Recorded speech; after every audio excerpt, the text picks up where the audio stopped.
disait, je vais faire une petite récap très rapidement. On a dit que tout, absolument tout, qu'on allait voir, hein, tout ce qu'on peut voir dans la Kabbale, dans les sagesses ancestrales, dans le soufisme, dans tout le monde ésotérique qui inclut l'astrologie, est résumé dans l'arbre de la vie. Okay? Et on avait dit que les énergies dont on va parler, on fait mention de, par exemple, si on parle du bélier, on parle d'un sentier de l'arbre de la vie, une des 22 énergies avec laquelle le monde a été créé, et que le bélier venait travailler. Je suis son identité. Et attendez, tout le monde. Et venez travailler également, ne pas pouvoir être seul. Donc, le bélier doit traverser ce qu'on appelle en spiritualité un désert, c'est-à-dire être tout seul. L'énergie bélier cherche toujours. Les gens, les femmes ou les hommes qui ont beaucoup d'énergie bélier, ont du mal à être sans quelqu'un au niveau du couple. Donc ça, c'est de l'énergie bélier. Ils n'arrivent pas à être tout seuls. Et si tu leur demandes combien de temps, hein, c'est le maximum que tu as été seul, ils vont te dire, ils vont te parler de mois, hein, même pas d'années. Pourquoi? Parce que l'énergie bélier, ça te fait toujours avoir besoin de quelque chose et d'aller à l'action et de ne pas pouvoir être seul. Et une chose que je n'ai pas dit, pour un enfant ou n'importe qui a l'énergie de bélier, un des grands combats de votre vie, ça va être la colère.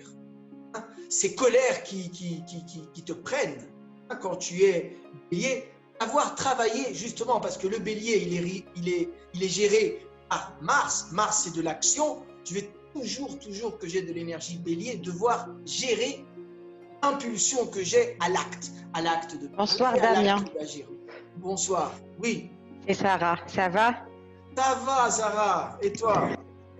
Oui, bien, ravie d'être là avec vous, franchement.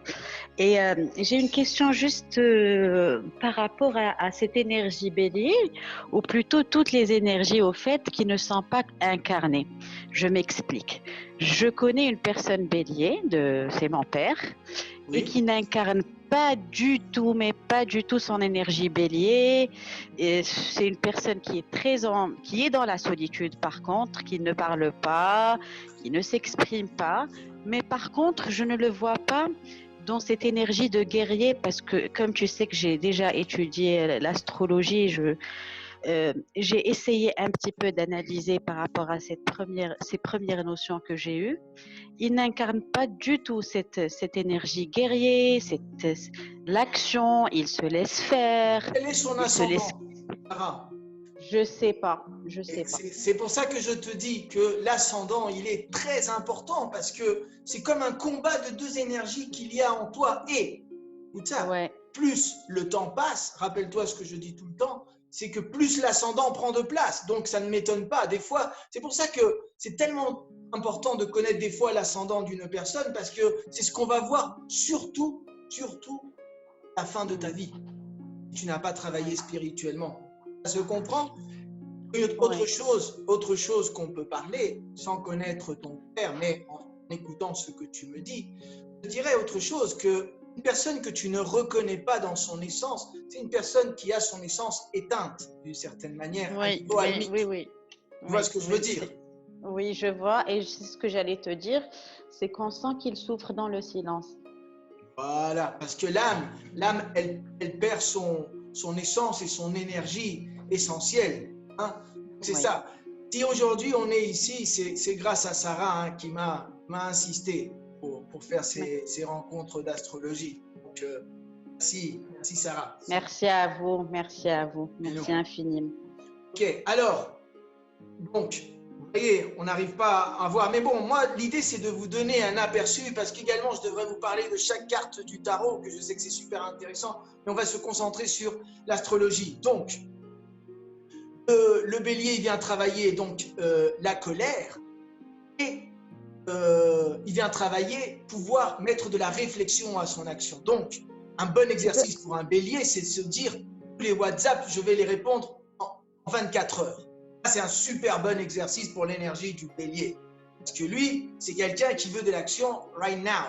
D'accord? Ça, c'est de l'énergie bélier. Donc, un enfant bélier, je dois lui apprendre à respirer, je dois lui apprendre, le bélier, il doit apprendre à respirer parce que la meilleure manière de calmer l'influence de Mars, c'est à travers la respiration.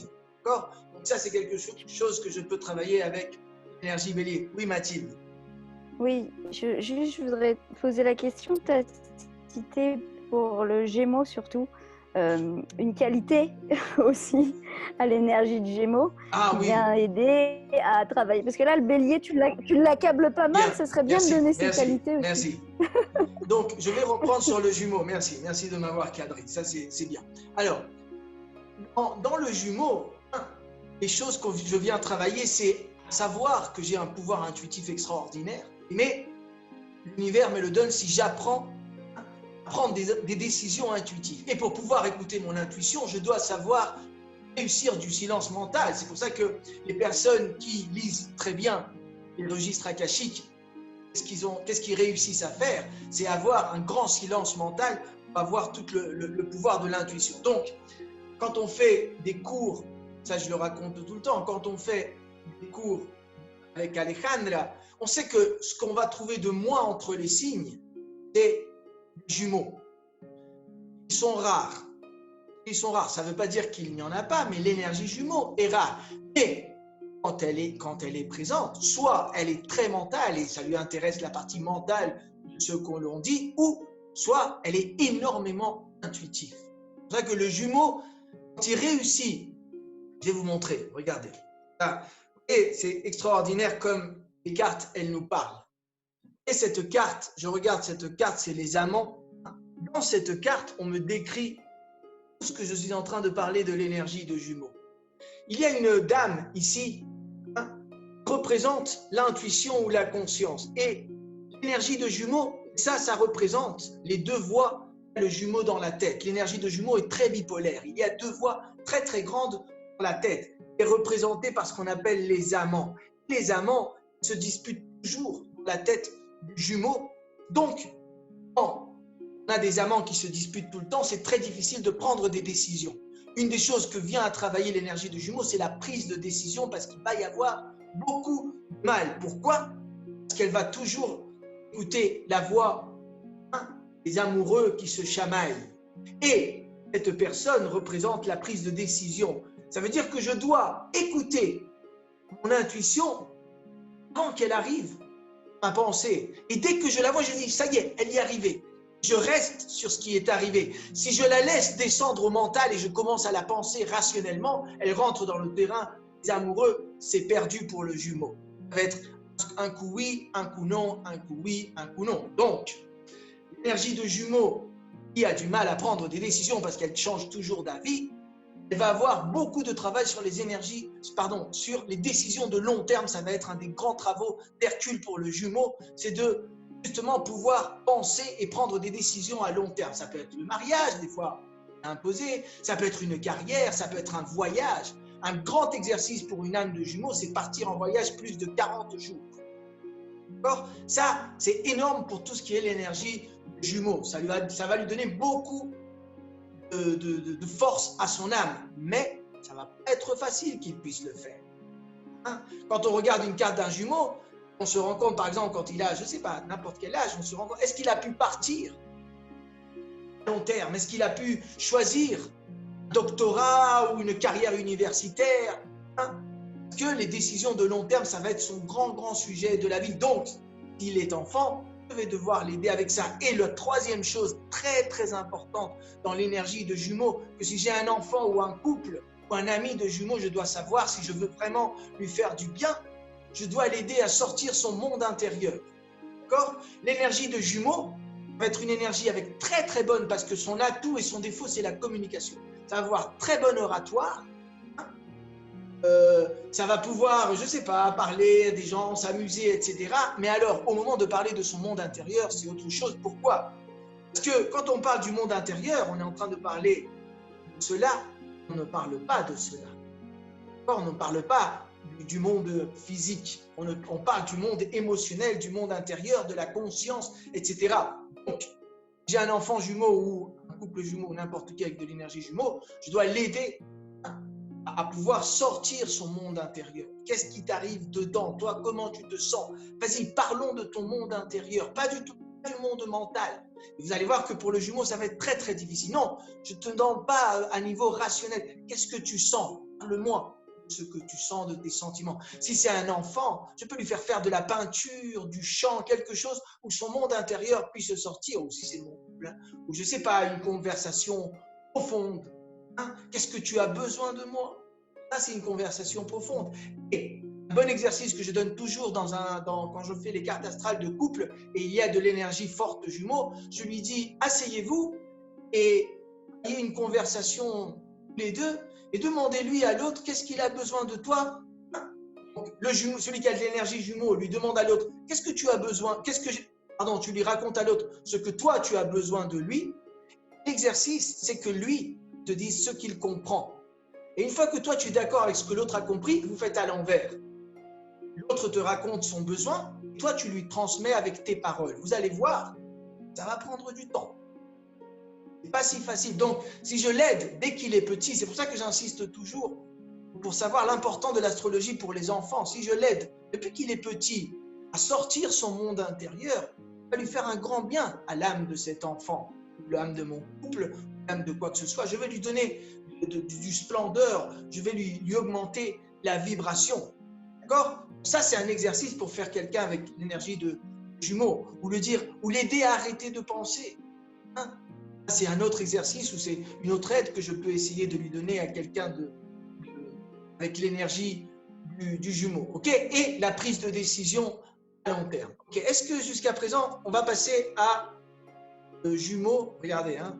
J'ai la tête. Après jumeau, c'est cancer. On va passer au cancer. Mais avant, j'aimerais bien savoir si quelqu'un a des questions par rapport à ces trois signes.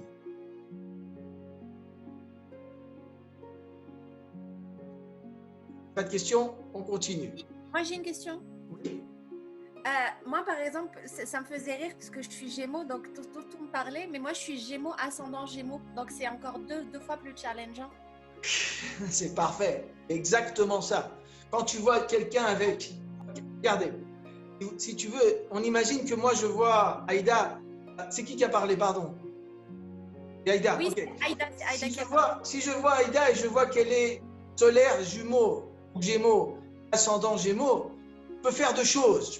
Je peux voir le verre moitié plein, hein, moitié vide et dire « Ouh là là, le travail qu'a cette fille ou cette femme dans sa tête. » Je veux dire, Aïda ne va jamais lui gagner une conversation mentale. Hein. Le cerveau des personnes normales, après 15 minutes, 20 minutes comme moi par exemple, il n'y a pas beaucoup d'énergie, il va commencer à dire n'importe quoi, il va se tromper et le cerveau du jumeau, ça continue à fonctionner parfaitement. Donc, c'est très, très intellectuel, c'est très fort. Mais, de l'autre côté, Aïda, tu dois savoir que tu as un pouvoir intuitif qui est énorme. C'est pour ça que je veux dire, si on le voit à moitié plein, tu dis, waouh, là, il y a un pouvoir intuitif extraordinaire. Tu vois? Est-ce que ça répond à la question? Ok, super. Est-ce qu'il y a d'autres questions avant de passer, l'énergie? Oui, pardon, Damien, mais je reviens sur tout à l'heure parce que ma question, c'était que j'avais pas la sensation que pour le bélier et peut-être pas beaucoup pour le taureau non plus, tu avais donné en parallèle des difficultés que de ces signes-là, les qualités, comme tu as souligné pour le Gémeaux, justement. Tu as donné les qualités du Gémeaux, mais j'ai pas entendu chez le bélier ou chez le taureau quelles étaient leurs qualités. Parfait, c'est parfait et c'est super important ce que tu dis. C'est pour ça qu'en fait, moi, regardez ma pensée. J'ai dit, dans la première rencontre, on va voir 6 signes.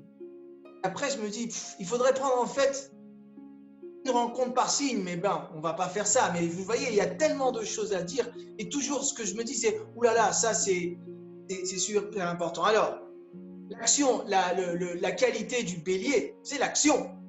Là, ce qui est la grande qualité du bélier, c'est que pour passer à l'action, il n'y a pas de souci, c'est son terrain. Pour être un guerrier dans tous les sens, dans le sport ou dans la vie, c'est son terrain.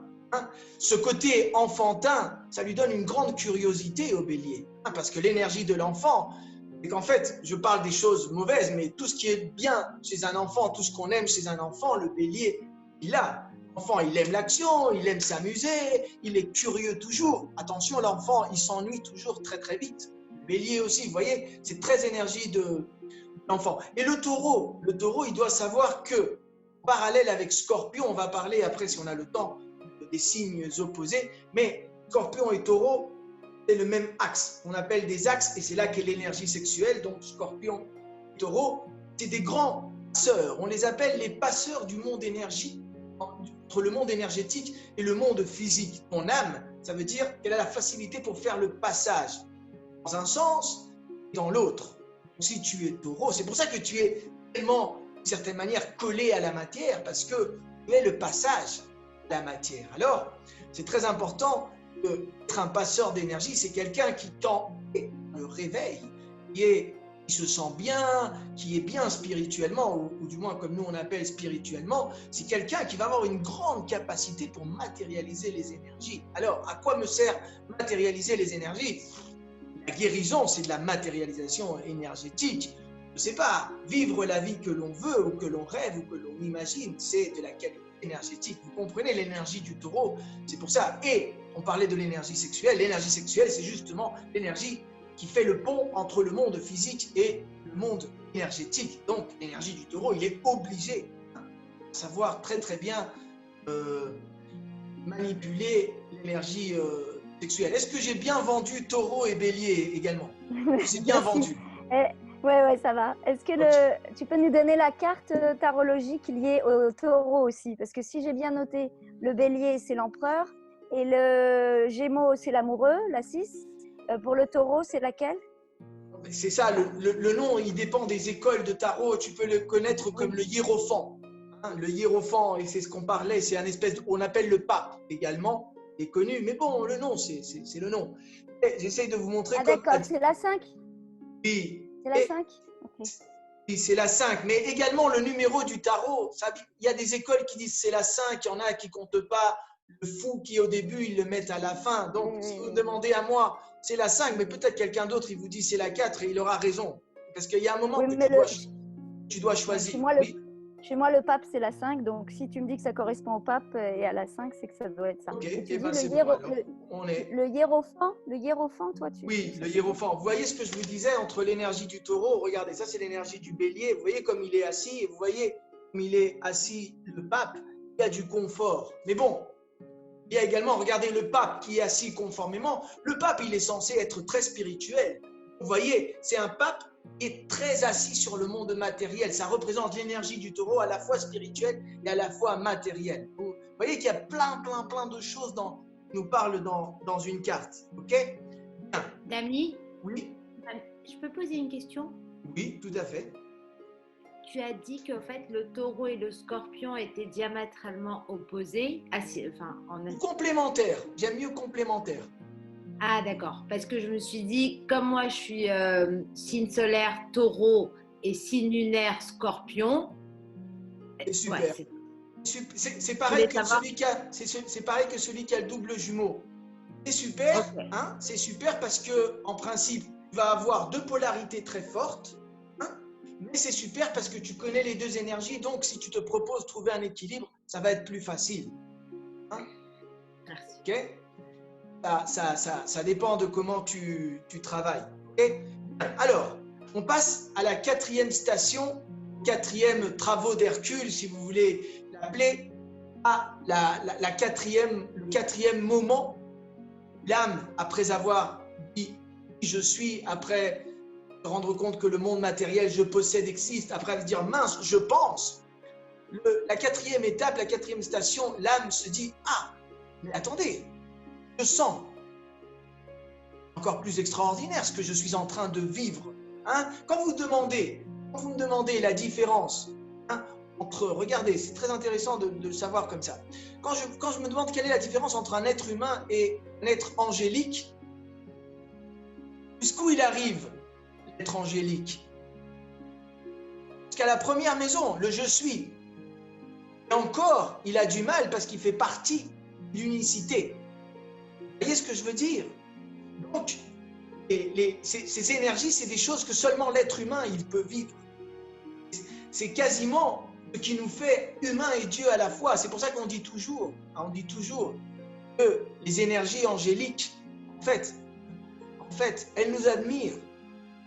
Parce que nous, on est des anges humains, encore beaucoup plus puissants. J'arrête pas de le dire. C'est pas pour me la péter et tout ça, c'est pour monter en puissance. Vous voyez ce que je veux dire? C'est ça ce qui est important. On est vraiment, on est des êtres énergétiques énormes. On développe des énergies que les anges, ils peuvent pas sentir. Comment l'ange peut sentir? Et on rentre dans des choses très difficiles. Donc, ce que je dois savoir quand je vois quelqu'un qui a de l'énergie cancer et que l'âme se dit je sens, c'est que cette personne-là, elle est hyper émotionnelle. Elle sent beaucoup les choses. Okay? C'est la première chose que je vais savoir. Après, ça va être rigolo parce que je vais regarder qu'il y a en dehors comme cuirasse. Beaucoup de fois, je vais avoir beaucoup de surprises par rapport à ce que je vois extérieurement, cette personne hypersensible et hyper émotionnelle. Alors, des choses que je dois savoir, comment aider, comment une âme avec cette énergie du cancer, elle gagne en splendeur, elle gagne quand elle sort ses émotions. Le signe de cancer, on l'appelle toujours la ville emmuraillée. Parce que la ville, les murailles de la ville représentent ce que l'on voit extérieurement du cancer, de la personne qui a cette énergie, et le monde émotionnel, on ne le voit pas. Donc, les gens, ils se confient, ils jettent des trucs, des pierres, des flèches, et ils pensent que dedans, il ne se passe rien. Et dedans, c'est la fourmilière émotionnelle. Alors, je dois savoir que cette énergie, cette âme, elle gagne en vigueur, on va dire, quand elle sort ses émotions. Donc, toujours, quand je vois de l'énergie cancer, on me demande, bien, comment je peux faire pour me sentir mieux et pour avoir plus d'énergie et pour pouvoir attirer des choses positives dans ma vie? Je leur dis toujours, écoutez, est-ce que vous sortez vos émotions? Oui ou non? Non, il faut les sortir. Comment je les sors? Mais ça, il faut commencer à penser. Je ne sais pas, tu peux faire du théâtre. Le théâtre, ça fait sortir les émotions. Surtout, je conseille toujours de faire du théâtre à niveau d'improvisation. C'est le moment où je sors ce que je veux. Si on me dit, tu dois être fâché, et moi, ce jour-là, je suis content, je ne vais pas sortir l'émotion dont j'ai besoin de sortir. Vous voyez ce que je veux dire? Donc, un enfant, je lui fais faire de la peinture pour qu'il sorte ses émotions, c'est chouette. Mais si chaque fois qu'il dessine quelque chose d'obscur, je lui dis « Ah, ça c'est vilain », ben alors, je ne me mets pas d'accord sur ce que je veux dans... Vous voyez ce que c'est, les adultes, c'est important. Même, donc si je vais voir un professeur d'un enfant qui a besoin de sortir ses émotions, je vais lui dire tout le temps, d'accord, mais dites-lui au professeur que mon fils, ou ce que j'aimerais de temps en temps, c'est que mon fils, il puisse peindre son intérieur, comment il voit le monde. Après, s'il le voit noir ou arc-en-ciel, c'est autre chose, mais au moins, au moment que l'enfant il fait ça, que la personne adulte fait ça, elle sort ses émotions, son âme, c'est comme si, waouh, je peux passer à autre chose. Donc, les émotions, c'est très important. La deuxième chose que vient travailler une âme de cancer, ce que je vais dire, c'est la famille. Le cancer représente la famille. Il y a de l'énergie du cancer, il y a un truc avec la famille. Pourquoi? Parce que son grand travail, c'est, écoutez ce que je vais dire, couper la famille traditionnelle, se détacher du cordon ombilical, on dit cordon ombilical, mais je sais que vous me comprenez. Si on ne dit pas, vous me comprenez, c'est couper le cordon ombilical avec la famille et construire son propre noyau. Pourquoi? Parce que le cancer, il a du mal à être émotionnellement détaché de ce que lui considère sa famille. Alors, si une énergie cancer considère sa famille, et 8 frères et ses 20 cousins, mais il va être toujours préoccupé. C'est normal qu'en 50 personnes, il y ait toujours une qui n'aille pas. C'est ce que je veux dire. Donc, c'est important que le noyau de cette personne soit le plus petit possible et soit le plus concentré. C'est pour ça que je dis toujours, après, tu es un adulte et tu es une énergie cancer, et tu me demandes mon opinion, ton noyau familial, si tu n'es pas en couple et tu n'as pas d'enfant, c'est toi. Et si tu es en famille, c'est ta femme, c'est ton couple ou ton homme ou ton quoi que ce soit. Et puis après, il y a tes enfants également. C'est comme ça que ça se construit. Donc, ton noyau principal, c'est toi et ton couple, et tes enfants. D'accord? Si je me sors de ça, ça veut dire qu'à niveau du cancer, tu n'es pas en train de faire ce que énergétiquement te fait du bien. Une fois que tu es bien et que ce noyau est tranquille et que toi, tu es tranquille dans ce noyau, bien sûr que tu peux aider au reste du noyau. Ça, c'est incontestable, même ce que tu vas aimer faire. Mais s'il est déjà d'abord important, cible ton noyau et après, concentre-toi sur ton noyau. Tout ça, je vais devoir essayer de lui transmettre à mon enfant. Donc, écoutez bien, si j'ai un enfant cancer, si je le retiens, il y a beaucoup de mères qui retiennent, ou de parents qui retiennent, ou de frères qui retiennent, d'amis qui retiennent, je ne lui fais pas un bien. L'idéal, ça serait de savoir que si j'ai quelqu'un de l'énergie de cancer dans c'est mon enfant, je vais devoir le pousser à voler ce pigeon. Il doit voler, allez, même si j'ai les larmes aux yeux, ça me fait du mal, ce pigeon est venu expérimenter, se détacher. Si on lui empêche une énergie, une âme de travailler ce qu'elle est venue travailler, quand elle revient, écoutez, elle désincarne, elle fait le bilan avec ses autres âmes et elles disent, ok, Damien, tu devais travailler, te détacher de ta famille. Travailler, non, j'ai vécu jusqu'à 70 ans chez ma mère avec mes frères. Alors, on va me dire, mais Damien, tu dois redescendre à travailler la même chose alors. Qu'est-ce que je veux dire? Ça, je dois venir. Donc, si je suis un père ou une mère, après, je vais lui donner des outils, je vais essayer qu'il soit bien, mais je vais essayer de l'aider à lui travailler l'indépendance. L'autonomie, ça va être très important. Donc, écoutez ce que je vais dire. Si je suis une mère ou un père qui a de l'énergie cancer, je vais avoir du mal à que mes pigeons se dégagent parce que je vais avoir une tendance à couvrir. Il y a toujours un dessin animé de Disney qui s'appelle les Cro-Magnons, les Cloots, c'est ça? Vous le connaissez? Bien chino lo que dije. C'est bien ce que j'ai dit? Je connais pas le dessin animé, moi. Ah, il est super connu, c'est de la préhistoire. Bon, celui qui est celui qui fait le père, hein, le père de la tribu de la préhistoire. Hein. Ah, ceux qui sont poilus là? Oui, ça c'est l'énergie du cancer. Toujours en famille et toujours la peur en ce qui est en dehors du noyau. Vous voyez, c'est ça l'énergie du cancer. Donc, une mère ou un père qui ont l'énergie du cancer, je vais lui dire, écoutez, essayez d'aider à vos pigeons, à vos enfants, à qu'ils s'en aillent le plus rapidement possible. Qu'ils sont venus, vous avez besoin vous-même de vous dégager. Hein? C'est ça ce qui est important. Et, bon. Autre chose importante de l'énergie du cancer, donc je viens apprendre à me détacher de mon noyau familial, je dois comprendre que la meilleure chose, une chose que toujours je me demande si j'ai de l'énergie de cancer, c'est comment je peux aider à mon noyau.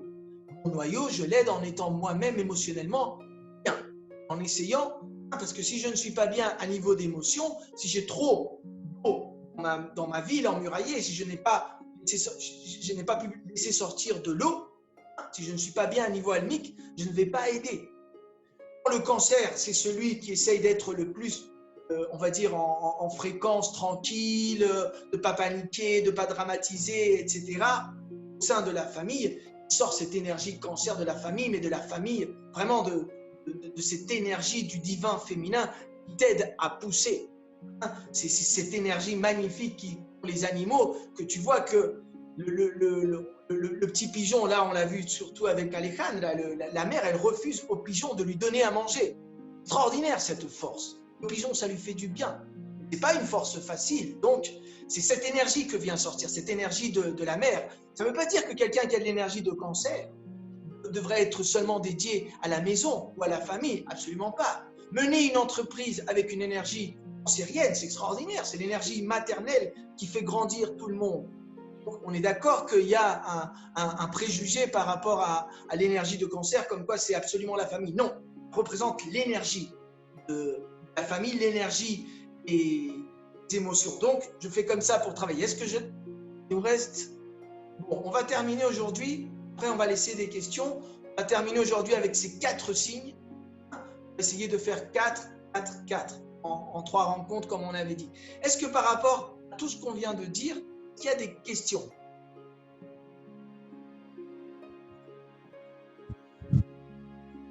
Tu peux aussi mettre en lien le cancer, je ne sais pas si c'est parce que j'ai pas bien entendu, Oui. avec une carte du tarot.